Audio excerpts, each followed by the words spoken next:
ছাত্র জনতার অভ্যুত্থানে আওয়ামী লীগের সভাপতি সাবেক প্রধানমন্ত্রী শেখ হাসিনার পদত্যাগ করে দেশ ছেড়ে পালিয়ে যাওয়ার পর থেকে লক্ষ্মীপুরের 4টি আসনের সদ্য সাবেক এমপিদের খোঁজ মিলছে না। তারা কোথায় আছেন কেউ জানেন না। ধারণা করা হচ্ছে তারা আত্মগোপনে রয়েছে। এছাড়া আওয়ামী লীগ, যুবলীগ, ছাত্রলীগ ও অঙ্গ সংগঠনের বিভিন্ন পর্যায়ের পদধারী পালিয়ে বেড়াচ্ছে।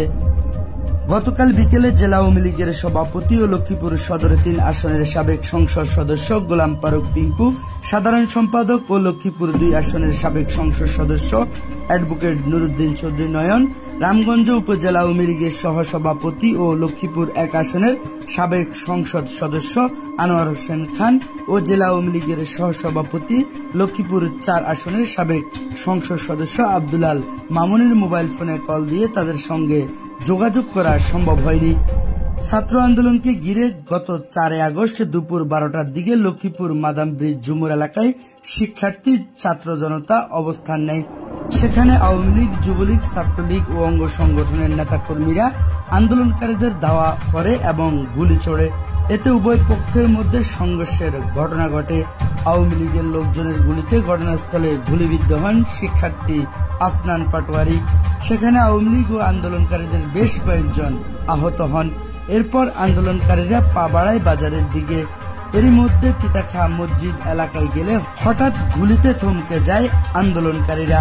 তমিজ মার্কেট এলাকায় সাবেক পৌর মেয়র আলোচিত আবু তাহেরের বাসার ছাদ থেকে তার মেজ ছেলে সদর উপজেলা পরিষদের চেয়ারম্যান ও জেলা যুবলীগের সাবেক সভাপতি AKM সালাউদ্দিন টিপু আন্দোলনকারীদের লক্ষ্য করে গুলি ছোড়েন।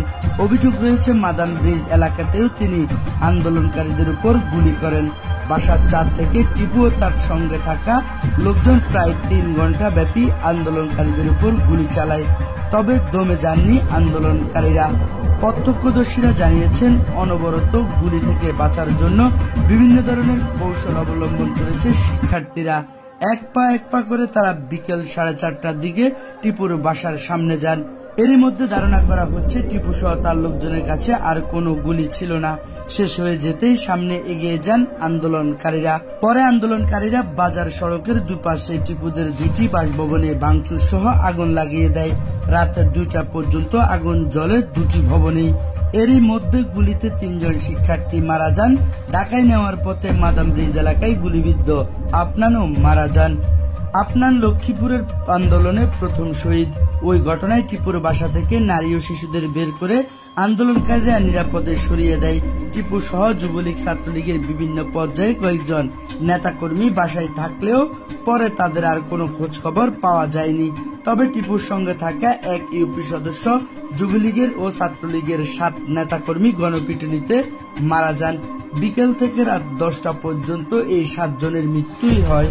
তবে তাদের মরদেহ ভোর রাত পর্যন্তই রাস্তায় পড়েছিল। যুবলীগ নেতা টিপুর সঙ্গে থাকা অন্যরা কোথায় আছে তা কেউ বলতে পারেনি। তবে ভবনটি থেকে 25 জনকে জীবিত উদ্ধার করছে আইন শৃঙ্খলা বাহিনী। এদিকে পরের দিন শেখ হাসিনার দেশ ত্যাগের খবরে শহরে বিজয় মিছিল করে শিক্ষার্থী, ছাত্র জনতা সহ বিভিন্ন রাজনৈতিক দল। এদিকে ফের টিপু, এমপি নয়ন, ছাত্রলীগ নেতা সোহেলের বাসায় আগুন দেওয়া হয়। ভাঙচুর আগুন থেকে বাদ যায়নি লক্ষ্মীপুর পৌরসভার মেয়র মোজাম্মেল হায়দার, মাসুম ভূঁইয়া ও জেলা ছাত্রলীগের সাবেক সাধারণ সম্পাদক রাকিব হোসেন লোটাসের বাসা। এরপর থেকেই লক্ষ্মীপুরে আওয়ামী লীগের পদধারী কাউকে দেখা যায়নি।